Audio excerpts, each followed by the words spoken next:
हाँ बिल्कुल, जैसे किसी ने पूछा कि हेपेटाइटिस भी डबल स्टैंडर्ड वायरस है। देखो, डबल स्टैंडर्ड वायरस और सिंगल स्टैंडर्ड वायरस से फर्क नहीं पड़ता। आपको पता है, आपका आपका डीएनए और मेरा डीएनए दोनों का डबल स्टैंडर्ड है, मगर दोनों के जीनोम अलग है। हम दुनिया में 130 करोड़, इंडिया में नहीं है 750 करोड़, 700 करोड़ ही पता नहीं, मुझे नहीं पता कितनी पॉपुलेशन है इंडिया की, तो 145 करोड़ है, वर्ल्ड की नहीं पता। सबके जीनोम अलग अलग है, सबका डीएनए अलग है। ऐसे ही हर वायरस डबल, मैं सिंगल स्टैंडर्ड इसलिए बता रहा था क्योंकि मैं कोविड का एग्जांपल दे रहा था। बाकी हमारा भी आपका भी, जितने भी है सबके डबल स्टैंडर्ड, मगर सबके अलग है। ठीक है। Tuberculosis meningitis is a tuberculosis infection of the nervous system in children. It usually results from the bacterium following the initial phase of primary pulmonary tuberculosis. ठीक है। प्राइमरी जो आपके लंग्स में हुई, वो फैल के अब आपकी कहां आ जाती है, मेनिंजेस में आ जाती है। इन एडल्ट्स इट में occur many year after the primary infection. यही बात मैं आपको तब से समझा के आ रहा हूं कि ये कई साल लेती है, ये तुरंत नहीं होती। अब होता क्या है, ये मैंने अभी आपको जस्ट बताया, follow the bacteria. Metastatic means होता है फैलना, और फोकाई मैं आपको पूरा समझा चुका हूं, फोकाई ऑफ इन्फेक्शन। ये लंग्स में फोकाई बनी हुई थी, अब ये लंग्स में बैक्टीरिया ये अपने आप फोकाई बनाते हैं, और फोकाई बनाकर ब्लड स्ट्रीम के थ्रू ट्रेवल करके हमारे ब्रेन तक पहुंच जाते हैं। ब्रेन में किस किस को अफेक्ट कर देते हैं, हमारी मेनिंजेस को अफेक्ट कर देते हैं, ये री मेनिंजेस पहले। फिर हमारे अंदर ब्रेन सेरिब्रल, यानी हमारे ब्रेन को और स्पाइनल टिश्यू को भी अफेक्ट कर देते हैं। ये तो फिर ऐसा हो गया कि धीरे धीरे अंदर पहले मेनिंजेस अफेक्ट करके, फिर अंदर की अंदर ऐसे देख रहे हो, पहले बाहर का एरिया पे धीरे धीरे इन्फेक्शन फैल फैल के अंदर की तरफ जाता जा रहा है। तो मेनिंजेस कह लो, सेरिब्रल, स्पाइनल टिश्यू, और कॉर्ड प्लेक्सिस। तो आप जानते, कॉर्ड प्लेक्सिस क्या होता है, वेंट्रिकल सिस्टम जानते हो। वेंट्रिकल सिस्टम आप कॉर्ड प्लेक्सस से ही बनते हैं। वेंट्रिकल्स होते हैं, lateral ventricle, third ventricle, fourth ventricle, third ventricle और लेटरल वेंट्रिकल कॉर्ड प्लेक्सस से ही बनते हैं। ठीक है। तो इसमें भी जो आपका इन्फेक्शन हो रहा है, तो वो इन्फेक्शन अंदर की तरफ फैलता जा रहा है, इसलिए मेटास्टैटिक फोकाई बोला है कि फैलने वाली फोकाई। ठीक है। तो अब क्या होगा, अब मैंने आपको बताया था, अब ये फोकाई कैसी होगी, यहां पहुंचकर रप्चर होगी, क्योंकि यहां जब पहुंच जाएगी वो देख लेगा ये इसके लिए प्रॉपर जगह, अब अपने मतलब तरीके से हम सामान लेके आ गए, अब अपने बैग वगैरह खोल लो, ये हमारी जगह है। तो रप्चर ऑफ दिस इन क्या इंसिविलेटेड मतलब होता है infected bacterial infected foci result in spread of infection into subarachnoid space. वही जो मैंने बात करा था, क्योंकि मेनिंजाइटिस आप सब आर्केनोइड स्पेस को बोलते हैं, ओवर याद रखना है। ठीक है, ये 2 मार्क्स में आता है, सब आर्केनोइड स्पेस। ठीक है। क्लिनिकल फीचर बहुत इंपॉर्टेंट है, ये याद रखने, ये तीनों की तीनों इसी के लिए, जैसे हम अलग अलग करके मेनिंजाइटिस में पढ़ के आए थे, ये क्लिनिकल फीचर ट्यूबरक्लोसिस वाले के लिए बहुत इंपॉर्टेंट है। क्या क्या है, सबसे पहली चीज तो आपको इन्फेक्शन मिलेगा देखने को, वो तो मिलेगा ही मिलेगा, सीधी सी बात है भैया, इन्फेक्शन तो मिलना ही है, आइटिस हो रहा है तो। दूसरा इंपॉर्टेंट मिलता है एक्सीडेशन। एक्सीडेशन का मतलब होता है आपका, देखो अभी मैंने आपको जस्ट बताया ऊपर, अगर आपने देखा गौर फरमाया कि ये कॉर्ड प्लेक्सस को भी घेर लेता है। कॉर्ड प्लेक्सस किससे बने होते हैं, कॉर्ड प्लेक्सस किसके होते हैं, बोले वेंट्रिकल्स के। और वेंट्रिकल्स क्या रिलीज करते हैं, सीएसएफ। इसलिए हाइड्रोसेफेलस चैप्टर जरूर पढ़ना, इसमें मैंने पढ़ा के यूट्यूब पे डाला हुआ है। तो हाइड्रोसेफेलस, उससे क्या होता है, सीएसएफ फ्लूइड निकल रहा होता है, वेंट्रिकल से सीएसएफ फ्लूइड निकलता है, सीएसएफ फ्लूइड निकलता है। अब अगर सपोज करो उसी कॉर्ड प्लेक्सस में होगा तो वो ब्लॉक हो जाएगा। अब ब्लॉक हो जाएगा तो अंदर सीएसएफ तो बनेगा, मगर वो बाहर नहीं निकल पाएगा, तो अंदर आपको क्या हो जाएगा, फिर हाइड्रोसेफेलस, आपके ब्रेन में सीएसएफ का एबनॉर्मल एक्यूमुलेशन होना स्टार्ट हो जाएगा। इसलिए इसमें मोस्ट इंपॉर्टेंट होता है एक्सूडेशन। देखो सिर्फ लिंकेड है, लिंक कॉर्ड प्लेक्सस से किसके, वेंट्रिकल्स कॉर्ड प्लेक्सस के बने होते हैं, उनमें भी इन्फेक्शन पहुंच गया तो वेंट्रिकल्स को ब्लॉक कर देंगे, और वेंट्रिकल्स के अंदर बनता है सीएसएफ, और सीएसएफ तो बनता जाएगा मगर वो बाहर नहीं निकल पाएगा, बाहर नहीं निकलेगा तो ब्रेन के अंदर भरना स्टार्ट हो जाएगा। तो विच में obstructive vessel system result in hydrocephalus आपको देखने को मिल जाएगा। लास्ट देखो 2 पॉइंट, और third one most important vasculitis. Vasculitis का मतलब ये होता है क्योंकि वो ब्रेन के अंदर भी पहुंच जाता है, पढ़ के आ चुके हो सेरिब्रल स्पाइनल टिश्यू, तो वहां की जो छोटी छोटी ब्लड वेसल्स होती है ना, ये उसको भी इन्फेक्टेड कर देता है, ये याद रखो। ये उसमें देखो मैंने पहले बोला ना, क्योंकि ये नॉर्मल जो बैक्टीरिया जा रहा है ना, उससे ये बहुत ताकतवर होता है। क्यों, क्योंकि पहले ही लंग्स में भैया सालों तक रह के आया है, इसके अंदर पूरी ताकत है कि आपकी चीजों को, और सबसे बड़ी चीज इसके अंदर इतनी सफिशिएंट अमाउंट ऑफ एनर्जी है कि ये बहुत जल्दी जल्दी आपकी चीजों को इन्फेक्ट करना स्टार्ट करे। तो ये ब्रेन में इन्फेक्शन पहुंचाता है, प्लस हाइड्रोसेफेलस को कॉज कराता है बाय एक्सीडेशन, और लास्ट वन जो वहां पर जितनी भी छोटी मोटी ब्लड वेसल्स बह रही है सब में इन्फ्लामेशन करा देता है, उन सबको इन्फेक्टेड कर देगा, और सब अगर इन्फेक्टेड हो जाएंगे तो सब में इन्फ्लामेशन हो जाएगा, सब में इन्फ्लामेशन हो जाएगा तो जो ब्लड वेसल्स है वो इन्फेक्टेड हो जाएंगे, तो जो ब्लड फ्लो कर रही थी वो ब्लड फ्लो नहीं हो पाएगा, और अगर ब्लड फ्लो नहीं हो पाएगा तो ये वेसल जिस ब्रेन के जिस पार्ट को सप्लाई कर रही थी वहां पर अब ऑक्सीजन की कमी हो जाएगी, यानी infarction brain and spinal cord.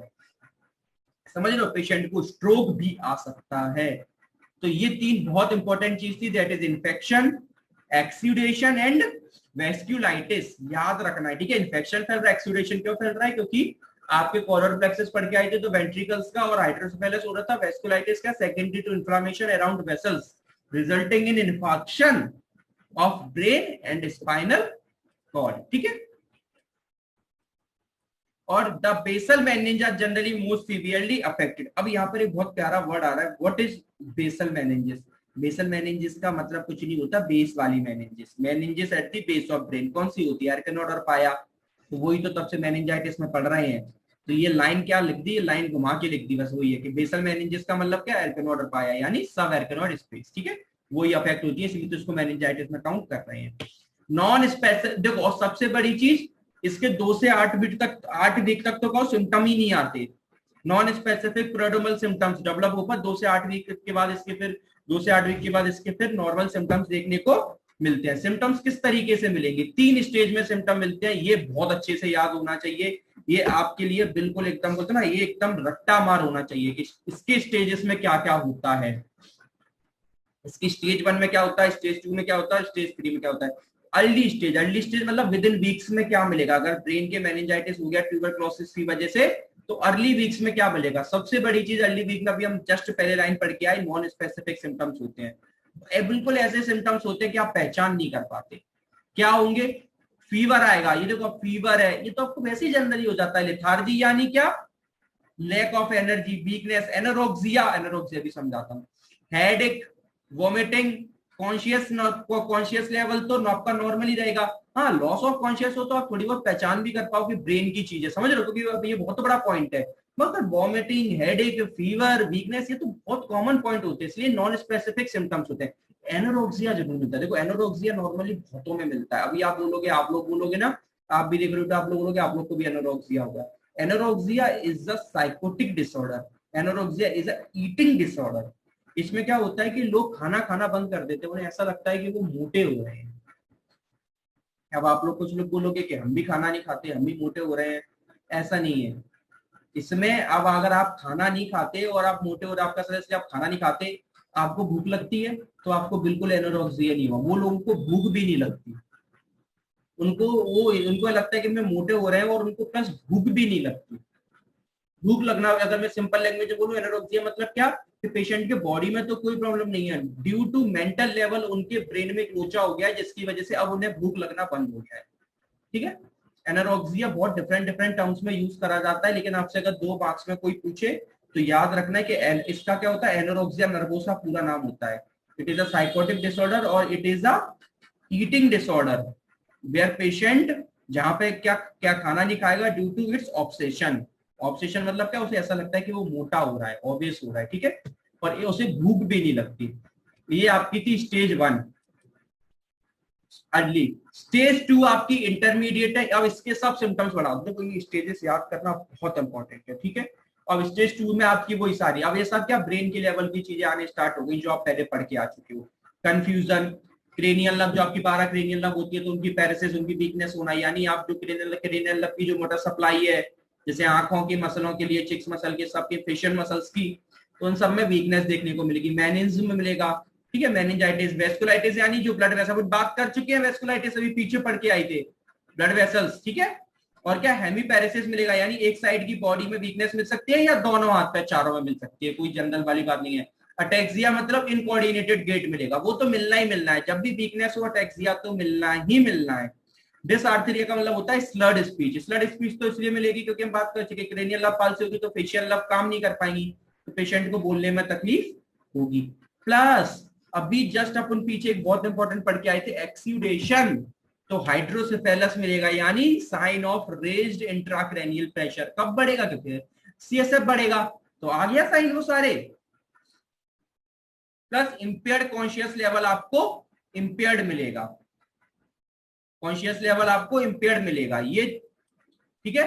और लास्ट थर्ड स्टेज में क्या मिलेगा, बोले लास्ट थर्ड स्टेज में आपको मिलेंगी चीजें और खतरनाक, आपको progressive neurological deficits with dilated pupils. अगर मैं इसको बोलूं तो पेप्लियोडियोमा, एकदम प्रोग्रेसिव न्यूरोलॉजिकल एकदम प्यूपिल डायलेट हो जाती है प्रेशर की वजह से, एकदम आंखें एकदम ऐसे जैसे लगेगा जैसे आंखें बाहर निकल रही हैं।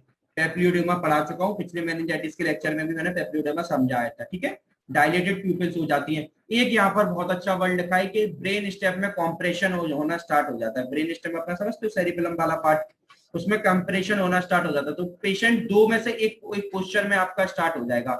डीसेरिब्रेट पोस्चर का मतलब होता है या तो वो फ्लेक्शन में, डीसेरिब्रेट का मतलब होता है आपका एक्सटेंशन। ये याद रखना, ये बहुत ये लोग इस दो वर्ड से बहुत कंफ्यूज होते हैं। डीसेरिब्रेट मतलब एक्सटेंशन और डीकॉर्टिकेट मतलब फ्लेक्शन, ठीक है। डीसेरिब्रेट पोस्चर का मतलब क्या होता है, बोले एक्सटेंशन, बोले एक्सटेंशन से एनर्जी डेवलप हो जाती है। मतलब क्या, पेशेंट ऐसे उसका क्या पीछे की तरफ झुक झुक के चलेगा, पीछे की तरफ झुक के, पीछे की तरफ झुक के चलेगा। और अगर डीकॉर्टिकेट पोस्चर डेवलप हो गया तो आगे की तरफ। आप बोलोगे सर दोनों नहीं दिखते, एक ही दिखता है, कोई भी दिख सकता है, ठीक है। अगर आपको दिखता है कि एक्सटेंशन पोस्चर डेवलप हो रहा है तो आप बोल दो डीसेरिब्रेट पोस्चर डेवलप हो रहा है। और अगर क्या बोलता है फ्लेक्शन डेवलप हो रहा है तो आप बोलते हो डीकॉर्टिकेट। ये नाम याद रखना, ये 2 मार्क्स में पूछते हैं, ठीक है। लोग कंफ्यूज, डीसेरिब्रेट का मतलब होता है एक्सटेंशन और डीकॉर्टिकेट का मतलब होता है flexion synergy, not extension flexion नहीं तो फिर फ्लेक्शन एक्सटेंशन नहीं, सिनर्जी। सिनर्जी का मतलब क्या होता है कि पेशेंट उसकी तरफ खिंच गया, चला गया, उस सिनर्जी में चला गया। डीसेरिब्रेट यानी एक्सटेंशन सिनर्जी में चला गया, डीकॉर्टिकेट यानी फ्लेक्शन सिनर्जी में चला गया। मूवमेंट डिसऑर्डर में आपको, मूवमेंट डिसऑर्डर तो मैं बता ही चुका हूं, सारे पढ़ाई थे। कोरिया पढ़ाया था, कोरिया, हेमीबेलेमस एस्थोस, वो एथिथोसिस, डिस्टोनिया, सब पढ़ाई थे। डिस्टोनिया है ना सबके अंदर, मैंने सब आपको पढ़ाए थे। तो वही सारे मूवमेंट डिसऑर्डर भी देखने को मिल सकते हैं। और इवन डीप कोमा और डेथ, ये बहुत खतरनाक होता है। तो अलग अलग स्टेजेस पे हमने देखा। पहली स्टेजेस में हमने क्या क्या देखा, एक बार जल्दी देख लेते हैं। पहली स्टेजेस में हमने नॉन स्पेसिफिक सिम्टम्स से फीवर आ रहा था, लिथार्जी थी, एनोरेक्सिया मैंने समझाया था, eating disorder, headache, vomiting, conscious level लेकिन नॉर्मल था। स्टेज 2 इंटरमीडिएट था, वहां अब जो कॉन्शियस लेवल नॉर्मल था वो कंफ्यूजन में कन्वर्ट हो गया। क्रेनियल नर्व पैरेसिस हो रही है, मेनिंजाइटिस और वेस्कुलाइटिस तो हम पहले पढ़ के ही आ चुके थे पीछे। हेमीपैरेसिस, या तो एक साइड की बॉडी में वीकनेस हो सकता है ओवरऑल, और बॉडी में वीकनेस हो तो अटैक्सिया यानी इनकोऑर्डिनेटेड गेट, कहीं भी कैसे भी गेट ले रहा है, कोई कोऑर्डिनेशन नहीं है, क्यों, क्योंकि वीकनेस है। डिसआर्थरिया स्लड स्पीच तो हम समझ सकते हैं, क्रेनियल नर्व पैरेसिस हो रही तो फेशियल नर्व की वीकनेस हो जाएगी तो पेशेंट ढंग से नहीं बोल पाएगा। आईसीपी क्यों करते हैं, क्योंकि हम एक्सीडेशन पढ़ के आ चुके हैं।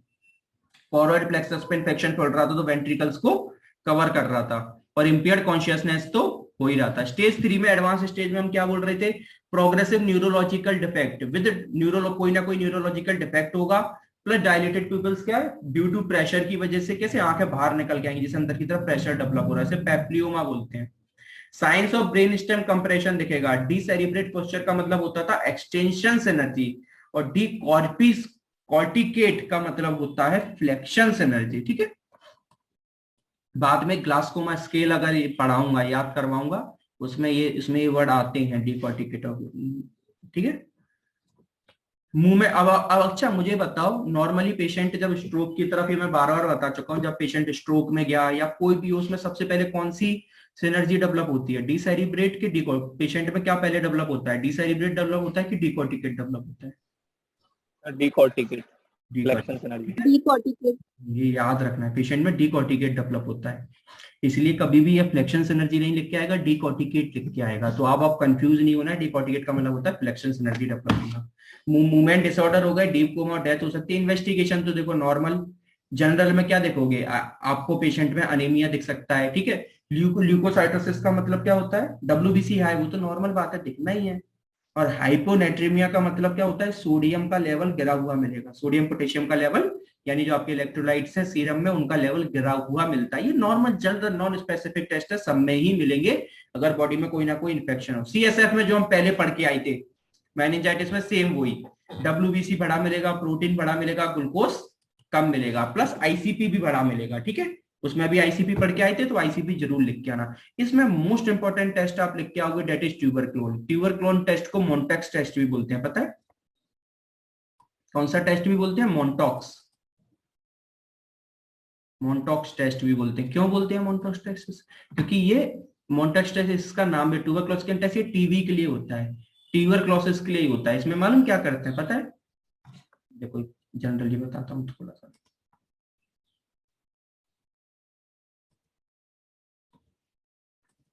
ये आपका सपोज, ये आपका फोर आर्म का, ये आपका हाथ है, ठीक है, ध्यान, ठीक है, जो भी है, ये एल्बो जॉइंट है, याद रखना, ये आपका रिस्ट जॉइंट है। ठीक है, अब ये आपका फोर आर्म का एंटीरियर वाला पार्ट है, ये आपकी पाल्मर सरफेस है, डोर्सल नहीं है। ठीक है, पाल्मर सरफेस है। अब यहाँ पर क्या करेंगे, कुछ आपको इंजेक्शन लगा देंगे इनएक्टिवेटेड, किसके? ट्यूबरक्लोसिस बैक्टीरिया के, जो इनएक्टिवेटेड होते हैं। कैसे होते हैं? इनएक्टिवेटेड।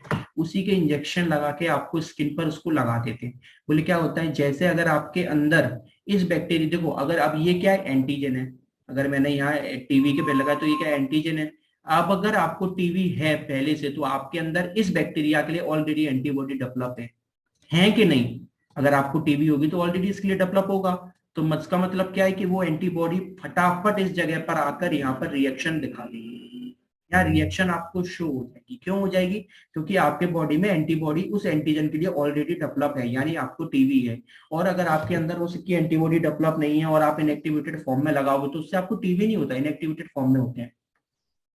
तो अगर इम्यूनिटी, तो आपके क्या एंटीबॉडी डेवलप नहीं होगी, तो यहाँ पर कोई रिएक्शन नहीं होगी। रिएक्शन मालूम क्या होती है? यहाँ पर एकदम रेड पैच पड़ जाता है एकदम। देखो उसका भी साइज होता है, याद रखना। अगर छोटे साइज का पड़ता है ना, 5 मिलीमीटर, ऐसे कुछ वैल्यू मेरे को ढंग से याद नहीं है, नॉर्मल अगर वैल्यू से छोटे साइज का पड़ता है उसे नॉर्मल मानते हैं। और अगर 5 मिलीमीटर से कुछ उससे ज्यादा होता है वैल्यू, एक बार कंफर्म कर लेना, उससे अगर ज्यादा बड़ा रेड पैचेस पड़ जाए, पैचेस अगर बड़े साइज का, इतना याद रखो, पैचेस अगर बड़े साइज का पड़ जाता है, बड़े साइज का, अच्छा खासी लेवल का, जो बिल्कुल क्लियर कट नजर आता है, तो आप बोल देते हैं कि अच्छा ये मोन्टॉक्स टेस्ट पॉजिटिव हो गया, यानी पेशेंट को टीबी है। क्यों? क्योंकि पेशेंट के अंदर उसके लिए एंटीबॉडी डेवलप थी, और उसने जैसे ही हमने एंटीजन डाला, पेशेंट ने तुरंत उसके लिए क्या करा? रिएक्शन दी। ठीक है, चेस्ट एक्सरे तो आप नॉर्मली कराएंगे क्योंकि लंग्स में टीबी हो रहा है। सीटी स्कैन, एमआरआई कराएंगे, इससे क्या पता पड़ेगा? हाइड्रोसेफेलस पता पड़ेगा। बेसल मेनिंजियल थिकनिंग मिलेगी, मिलनी है मेनिंजेस वगैरह को, सबकी बात है सीधी। इन्फेक्शन होगा तो थिकनिंग तो चीजों को मिलनी है। इन्फेक्शन क्यों मिलेगा? मैं बता चुका हूँ, वेस्कुलाइटिस हो रहा था, पता है था इन्फेक्शन क्यों? स्ट्रोक, इडीमा मिलेगा, फ्लूइड फिल्ड, ऑब्लिट्रेशन मिलेगा, सब ऑब्लिट्रेशन मिलेगा सब आर्कनोड स्पेस का, क्योंकि सब आर्कनोड स्पेस में हो रहा है, तो ऑब्लिट्रेशन तो उसका मिलना बनता ही है। डिफरेंशियल डायग्नोस का मतलब हमेशा ये होता है कि ऐसी वो बीमारी जिसको हम इससे कंफ्यूज्ड कर जाते हैं। याद रखना, डिफरेंशियल डायग्नोस में लोग बहुत कंफ्यूज होते हैं। डिफरेंशियल डायग्नोस का मतलब ये नहीं होता कि भैया अच्छा इसके लिए हम एमआरआई कराएंगे या सीटी स्कैन कराएंगे तो उससे हमें ये पता चलेगा। डिफरेंशियल डायग्नोस का मतलब प्रॉपर ये होता है कि ऐसी वो बीमारी जिससे हम इसे कंफ्यूज्ड करते हैं। जैसे एक वायरल मेनिंजो एंसेफेलाइटिस है, उसको और ट्यूबरक्लोसिस मेनिंजाइटिस को हम कंफ्यूज करते हैं क्योंकि सिम्टम एक जैसे होते हैं। तो फिर पता कैसे करोगे? मोन्टॉक टेस्ट है ना, मोन्टॉक्स टेस्ट वगैरह और ये सब टेस्ट वगैरह से आप पता कर लोगे कि अच्छा ये वायरल मेनिंजोएंसेफेलाइटिस है कि ट्यूबरक्लोसिस मेनिंजाइटिस है। जैसे वायरल मेनिंजोएंसेफेलाइटिस या सब एक्यूट या क्रोनिक मेनिंजाइटिस, इनके सिम्टम्स क्या बिल्कुल सेम होते हैं। अपन पढ़ के आ चुके, थोड़ा बहुत डिफरेंस करने के लिए फिर हमें पर्टिकुलर फर्दर टेस्ट करने पड़ जाते हैं। ठीक है, ट्रीटमेंट क्या देंगे भैया? ट्रीटमेंट पूरा का पूरा टीबी वाला चलता है। पहले टीबी का ट्रीटमेंट दो, फिर उसके बाद आप अपना पूरा का पूरा जो मेनिंजेस का ट्रीटमेंट हम लास्ट लेक्चर में पढ़ के आए हैं वो आप सब यहाँ छाप के आओगे। ठीक है, तो नॉर्मल डिजाइन जो आइसोजाइनाइड और राइफेमसाइनोजाइनाइड, ये टीबी के ड्रग होते हैं। ठीक है, पायराजिमाइड, ये सब टीबी के ड्रग होते हैं। और अगर ये वाले ड्रग रजिस्टिव हो गए तो स्ट्रेप्टोमाइसिन दिया जाता है। ये ट्रीटमेंट टीबी के लिए होता है।